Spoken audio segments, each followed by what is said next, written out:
concernant. Donc, les masques, pourquoi c'est pas possible? Parce que déjà, nous, à l'hôpital, c'est très compliqué d'avoir des masques, notamment chirurgicaux, et je parle même pas des masques FFP2.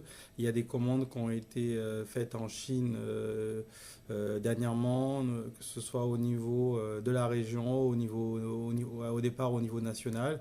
Donc, nous avons reçu un certain nombre de masques. Et c'est pour ça que c'est très compliqué de penser à avoir des masques pour toute la population. Et concernant le test, l'écouvillon nasal qui va permettre de faire une PCR pour savoir si vous êtes infecté par le virus SARS-CoV-2. Donc ce test-là a une sensibilité qui est de l'ordre de 60 à 70%.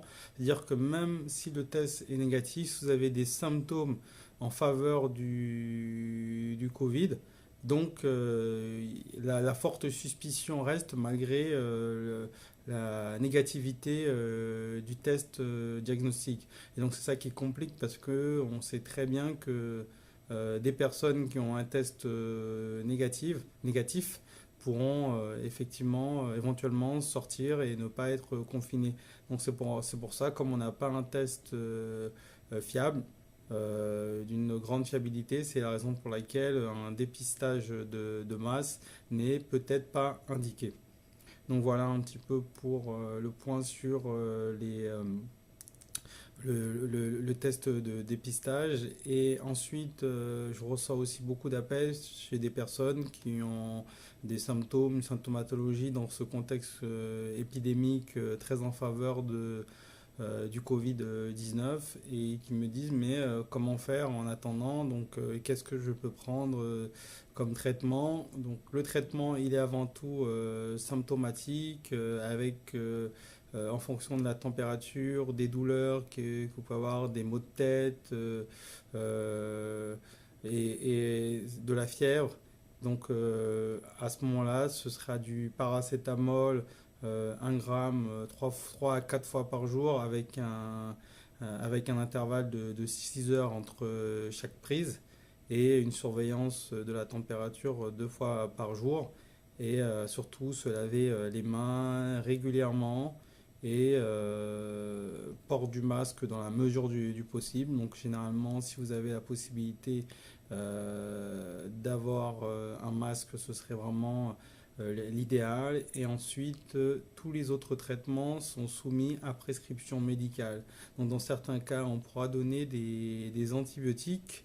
Et pour le moment, compte tenu de l'avancée des données concernant l'hydroxychloroquine, nous conseillons vivement que ce soit fait sous prescription médicale et dans un cadre d'hospitalisation.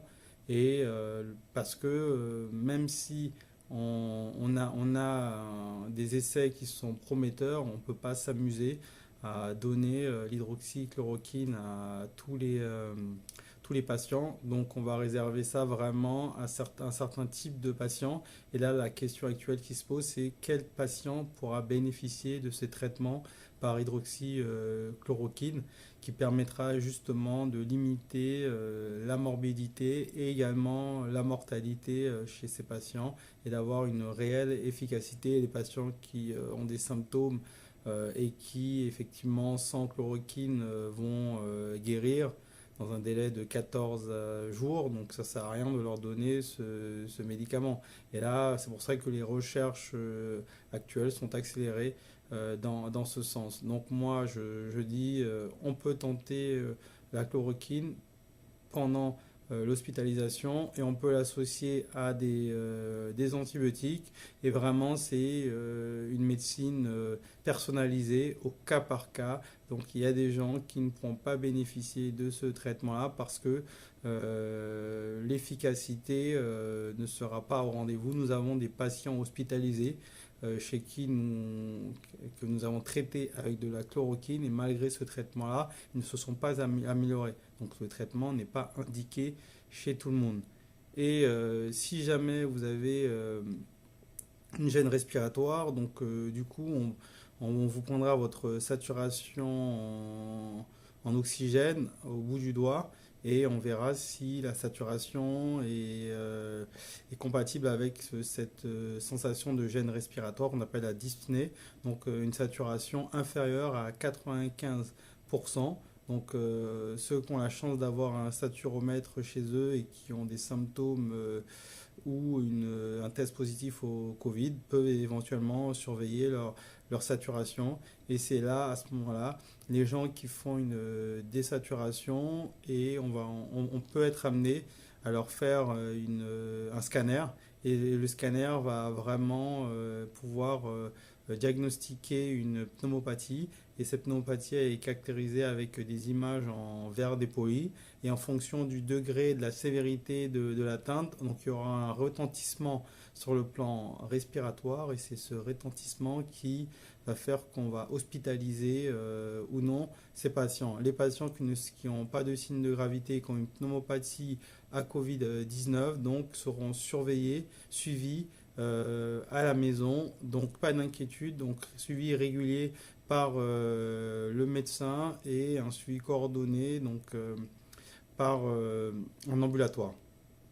Par contre, les patients qui ont une pneumopathie, qu'on va dire hypoxémiante, avec nécessité de mise sous oxygène, ceux-là seront hospitalisés parce qu'on sait que cette pneumopathie à SARS-CoV-2 donc, peut se compliquer d'autres pathologies, notamment au niveau pulmonaire. C'est pourquoi il est nécessaire que ces patients soient hospitalisés. Et ces patients-là, on sait qu'il peut y avoir aussi une aggravation. Et c'est des patients qui ont des gros besoins en oxygène qui peuvent monter jusqu'à 15 litres et qui ont besoin vraiment d'un monitoring et d'un suivi régulier. Donc c'est pour ça que ces patients-là, dans ce cas, sont hospitalisés et en fonction de l'évolution de la maladie. Donc ces patients sont hospitalisés pour un certain nombre de jours jusqu'à ce qu'il y ait une amélioration. Et s'il y a une amélioration, donc ces patients, soit ils sortent sans oxygène, soit ils sont amenés à sortir au domicile avec une infirmière et un organisme de livraison d'oxygène au domicile qui pourra permettre justement de faire un sevrage progressif en oxygène. Et cette opération permet de libérer aussi les lits dans les hôpitaux pour éviter qu'on se retrouve à ne pas devoir hospitaliser des gens qui ont justement besoin à la phase critique d'oxygène et d'un suivi 24 heures sur 24 par une équipe médicale et paramédicale. Et après, une fois qu'il y a une aggravation et que l'oxygène, malgré le masque à haute concentration, ne suit pas, donc il est possible de faire appel à des réanimateurs. Et donc là, dans ce cas-là, donc les patients seront hospitalisés en réanimation avec une ventilation mécanique, ventilation assistée. Et donc là, ce sera vraiment des mesures de réanimation qui seront mises en place avec des traitements vraiment spécifiques, des antibiotiques spécifiques, des antiviraux spécifiques et d'autres traitements lourds qui vont nécessiter vraiment un suivi régulier avec un taux de mortalité qui est assez élevé. Donc c'est pour ça que vraiment l'objectif de toute cette prise en charge, c'est de définir une prise en charge adaptée à chaque patient. Ce qu'on sait, c'est que les personnes qui ont des pathologies chroniques à risque, hypertension, diabète, obésité morbide avec un IMC au-dessus de 40, mais on sait que l'IMC est supérieur à 30 aussi, peut être péjoratif chez certains patients. Donc ces patients-là qui ont des fragilités, les patients cancéreux, les patients immunodéprimés avec notamment le VIH, les patients qui ont toutes ces pathologies-là qui sont vraiment considérées comme fragiles. Donc du coup, c'est ces patients-là qui présentent un risque. Également les personnes de plus de 70 ans liées à la sénilité. Donc du coup, c'est chez ces patients-là qu'on va retrouver un taux de mortalité de plus de 10% lié au Covid-19 Par contre, les jeunes seront peu affectés par ce risque de mortalité, mais peuvent se retrouver hospitalisés à cause de la pneumopathie hypoxémiante, donc qui va aussi toucher certains sujets jeunes. Et on essaye de voir un petit peu les facteurs de risque justement qui peuvent entraîner cette hospitalisation. Mais en tout cas, la mortalité chez les moins de 30 ans, elle est vraiment très faible. Et c'est pour ça que je voulais dire que je voulais, pour terminer, rendre hommage à toutes les personnes qui sont en troisième ligne, donc qui restent chez elles. Et je peux vous dire merci parce qu'en restant chez vous, en restant confiné, vous êtes en train de sauver des milliers de vies. Et je voulais aussi remercier les personnes qui sont en seconde ligne, en deuxième ligne.